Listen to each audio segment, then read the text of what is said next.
বেগম জিয়ার ইচ্ছার বিরুদ্ধে গিয়ে তারেক রহমান এবং বিএনপির অন্যান্য দালালরা তারা ব্যবসা করে দেশ এবং জনগণকে নিয়ে, এবং বিএনপির তৃণমূলের নেতাকর্মীদেরকে সাথে বেইমানি করে তারা এই চুক্তি সম্পন্ন করে বিএনপির দালালদের সাথে আপোষ করেছে। তারা একটা আপোষে এসেছে, এবং এই আপোষটা কার মাধ্যমে হয়েছে?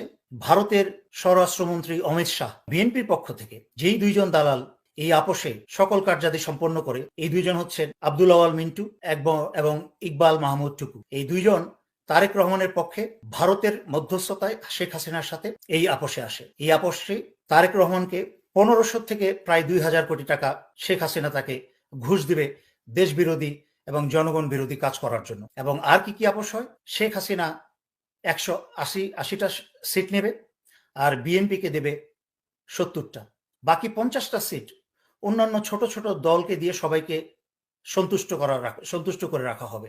তার মাঝখানে নূর, ডক্টর রেজা কিবরিয়া এবং আরো অনেকেই আছে। এবং 50টা রিজার্ভ সিটের মাঝখানে 40টাই আওয়ামী লীগ নিবে, বাকি 10টা দিবে তথাকথিত সুশীল সমাজের লোকদের। এই হচ্ছে ভয়ঙ্কর।